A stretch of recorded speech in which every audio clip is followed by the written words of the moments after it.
भारत और चीन के सैनिकों के बीच लद्दाख में LAC के पास हुई झड़प के बाद दोनों ही देश में मेजर जनरल स्तर की बातचीत हुई, लेकिन सीमा पर तनाव कम करने के मकसद से हुई इस बातचीत का कोई नतीजा नहीं निकला। गलवान में हालात जस के तस हैं। सूत्रों के मुताबिक चीन अपने रुख पर अड़ा हुआ है। हालांकि फिलहाल ये तय हुआ है कि आने वाले दिनों में दोनों पक्षों में और भी बातचीत होगी। दोनों देशों के सैनिकों के बीच हुई हिंसक झड़प को लेकर भारत और चीन के विदेश मंत्री के बीच भी फोन पर चर्चा हुई, जिसमें भारत के विदेश मंत्री एस जयशंकर ने चीन के विदेश मंत्री वांग यी को साफ साफ ये कह दिया कि सीमा पर जो कुछ हुआ उसके लिए चीन जिम्मेदार है।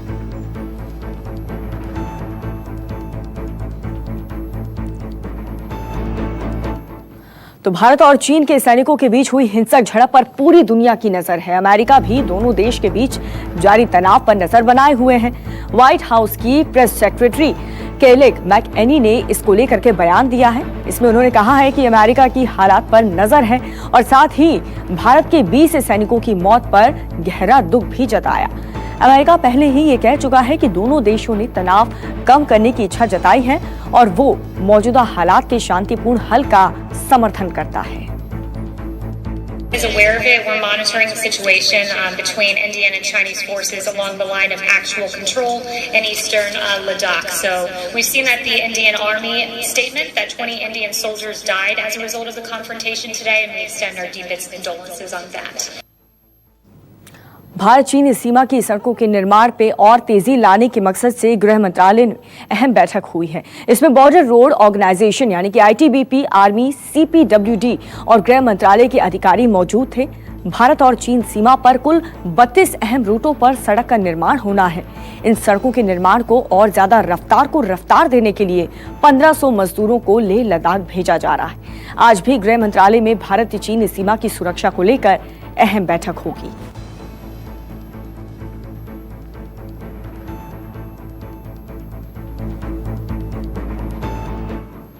तो भारत चीन सीमा पर जारी तनाव के बीच सरकार ने चीनी उपकरणों को लेकर के बड़ा फैसला लिया। टेलीकॉम मिनिस्ट्री ने BSNL को चीन की कंपनियों के उपकरणों की उपयोगिता को कम करने का निर्देश दिया है। टेलीकॉम मिनिस्ट्री ने सुरक्षा कारणों के मद्देनजर निर्देश जारी किया है।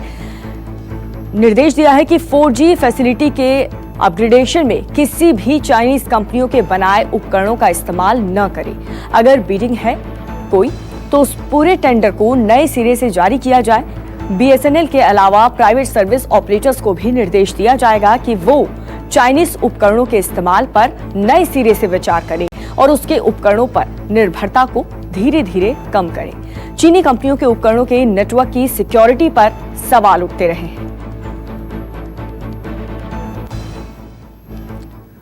और दक्षिणी कश्मीर के अवंतीपुरा जिले के पंपोर इलाके में तड़के आतंकवादियों और सुरक्षा बलों के बीच देर रात से मुठभेड़ जारी है। जम्मू कश्मीर पुलिस, सेना और CRPF के जवानों ने इलाके को घेर लिया है। खुफिया जानकारी मिलने के बाद सुरक्षा बल इलाके को घेर करके सर्च अभियान चला रहा है। सुरक्षा बलों के पहुंचने पर आतंकियों ने गोली चलाना शुरू कर दिया और उसके बाद से ही दोनों तरफ से गोलीबारी शुरू हो गई। 2 से 3 आतंकवादी के होने की खबर है और मुठभेड़ फिलहाल जारी है। आसिफ मेरे सहयोगी जुड़ चुके हैं ज्यादा जानकारी के साथ। आसिफ, क्या अपडेट्स हैं? जैसे कि आपने भी बताया कि यहाँ दक्षिणी कश्मीर के पांपोर मीज इलाके में यहाँ पर जम्मू कश्मीर पुलिस और सुरक्षा बलों को सूचना मिली थी कि इलाके में कुछ मिलिटेंटों को देखा गया है और उसी के आधार पर कल देर शाम ही इस ऑपरेशन को शुरू किया गया था। उसके बाद करीब रात 1 बजे तक यहाँ पर तलाशी कार्रवाइयाँ चली और रात के अंधेरे के दौरान यहाँ छुपे मिलिटेंटों ने अंधेरे का फायदा उठाकर भागने की कोशिश की और उस दौरान उनका सामना फोर्सेस के साथ हुआ और उसी समय यहाँ पर ये मुठभेड़ शुरू हो गई, जो अब कई घंटे बीतने के बाद भी अभी भी जारी है। बताया जा रहा है कि 2 से 3 मिलिटेंटों की संख्या है जो इस इलाके में छुपे हुए हैं और उनके खिलाफ अब सुरक्षा बलों का ऑपरेशन लगातार अभी भी जारी है। आसिफ, क्या किसी आतंकी के मारे जाने की कोई खबर? देखिए, अभी तक कोई भी मिलिटेंट नहीं मारा गया है और पूरे इलाके में हालात पर नियंत्रण रखने के लिए फोर्सेस की भी तैनाती काफी ज्यादा की गई है और साथ ही साथ मोबाइल इंटरनेट सेवाएं भी फिलहाल बंद कर दी गई है। चलिए, बहुत बहुत शुक्रिया आसिफ आपका इस जानकारी के लिए। और चलिए अब बात देश की राजनीति की। मणिपुर में बीरेन्द्र सिंह की अगुवाई बीजेपी गठबंधन सरकार को बड़ा झटका लगा है। उसके 3 विधायकों ने कांग्रेस का दामन थाम लिया और इसके अलावा उप मुख्यमंत्री समेत 4 विधायकों ने भी मंत्री पद छोड़ दिया है। इसके चलते बीजेपी गठबंधन की सरकार अब संकट में आ गई। कांग्रेस में शामिल होने वाले विधायकों में एस सुभाष चंद्र सिंह, टीटी हाउकिप और सैमुअल जैंदई है। डिप्टी सीएम वाई जयकुमार के साथ 3 मंत्रियों ने पद से इस्तीफा दे दिया है। ये सभी कांग्रेस में शामिल हो सकते हैं और इसके बाद कांग्रेस वहां सरकार बनाने का दावा पेश कर सकती है। 60 सदस्य विधानसभा में बीजेपी के फिलहाल 23 सदस्य हैं। हालांकि सरकार 27 तो कांग्रेस 33 विधायकों के समर्थन का दावा कर रही है।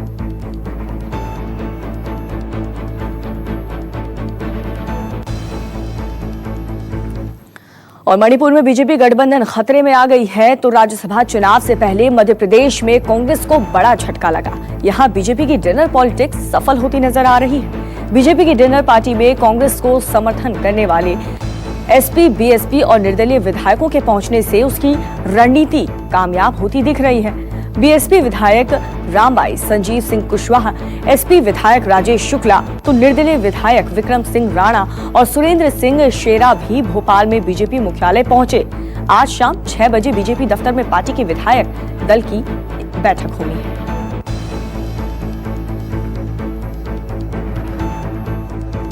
तो आज शाम ये बीजेपी विधायक दल की बैठक 6 बजे होगी। बैठक में शामिल होने के लिए कई बड़े नेता भोपाल पहुंचे हैं। इस बैठक में वो शामिल होंगे। राज्यसभा चुनाव से पहले एमपी में कांग्रेस को बड़ा झटका लग सकता है।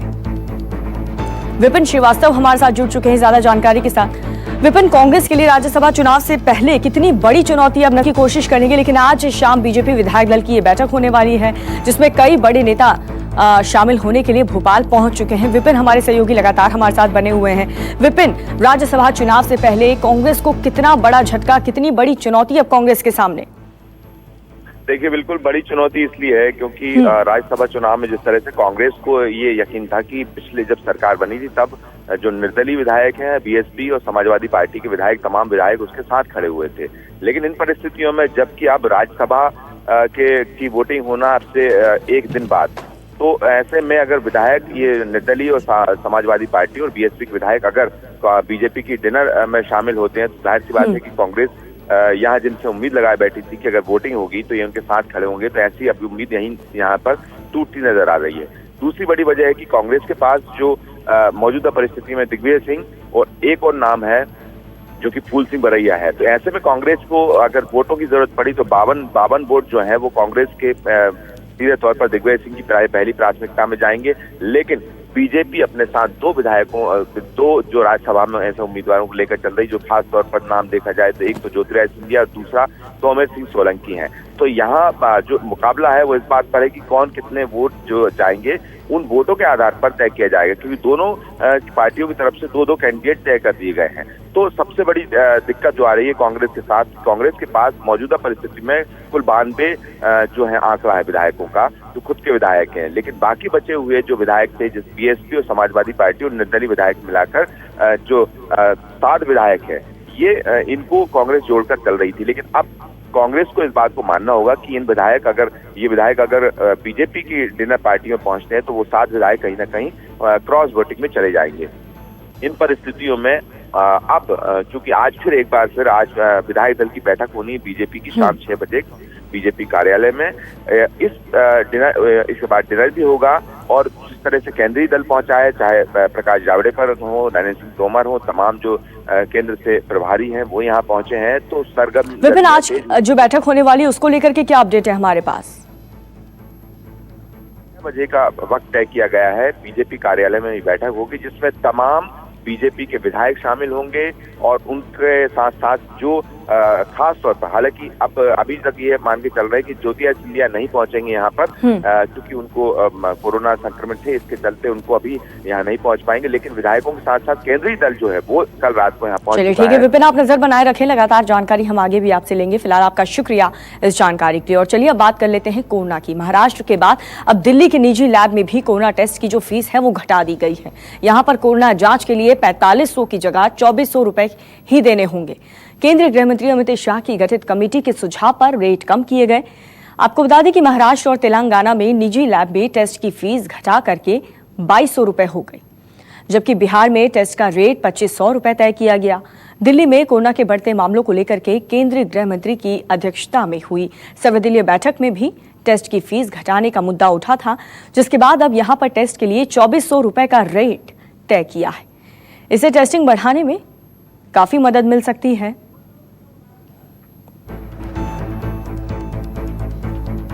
पवन मिश्रा मेरे सहयोगी जुड़ चुके हैं ज्यादा जानकारी के साथ।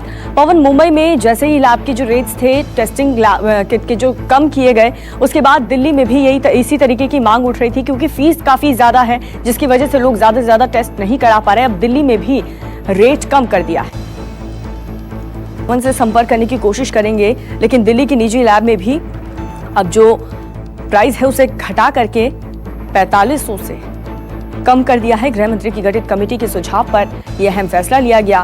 दिल्ली की निजी लैब में कोरोना की जांच अब सस्ती होगी। 4500 के बदले अब 2400 रुपए में कोरोना का टेस्ट हो जाएगा। अब देखना होगा, क्योंकि पवन लगातार हमारे साथ बने हुए हैं। पवन, आपको आवाज मिल रही है तो आप बताएं, क्योंकि दिल्ली में भी यही मांग उठ रही थी कि जो टेस्ट के प्राइस हैं वो कम हो, और अब ये कम हो चुके हैं। जाहिर सी बात है, ऐसे में नए केसेस भी बढ़ सकते हैं।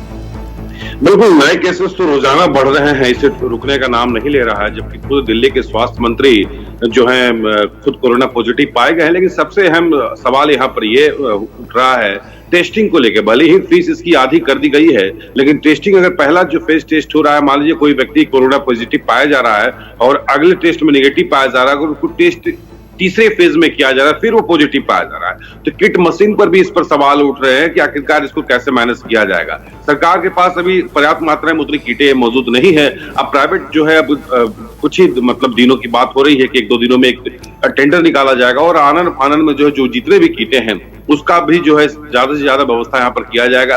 प्राइवेट अस्पतालों को भी साफ तौर पर एक निर्देश दिया गया है कि जो पेशेंट है उनके साथ जो है अच्छे बर्ताव आप पेश करें, और जो मानक जो पद्धति है उसका आप जरूर इसमें जो है आप बिल्कुल आप तय करें। आपको बता दें कि मरीजों की संख्या जो है लगातार उनकी तादाद तो बढ़ते चली जा रही है, लेकिन सीमित संख्या में हमारे पास डॉक्टर हैं। अब सबसे अहम सवाल यहीं पर उठ रहा है कि मरीजों की संख्या तादाद ज्यादा है, डॉक्टरों की संख्या कम है, यानी एक डॉक्टर के ऊपर जो है लगभग 200 से अधिक मरीजों की जिम्मेदारी यहाँ बनती है। 16-16 घंटे 18-18 घंटे डॉक्टर यहाँ पर काम कर रहे हैं, जिसके बाद उन्होंने साफ तौर पर सरकार से यही कहा है कि जो मेडिकल स्टूडेंट्स जो पढ़ाई कर रहे हैं, तो 3rd ईयर 4th ईयर या 5th ईयर की जो स्टूडेंट्स हैं उनकी भी सेवा लेने की बात यहाँ पर की गई है। अब मेडिकल किट की बात की, जहाँ फीस आदि कर दिया गया है, लेकिन उसके बाद भी जो है जो गरीब तबके के जो लोग हैं उनका यही कहना है कि आखिरकार उनके लिए जो आधी फीस भी जो हुई है वो भी उनके लिए काफी जो है महंगी है। इसलिए सरकार को चाहिए कि पूरी की पूरी जो है क्लास देख करके, यानी एसआई देख करके जो है पूरी फीस को माफ करनी चाहिए।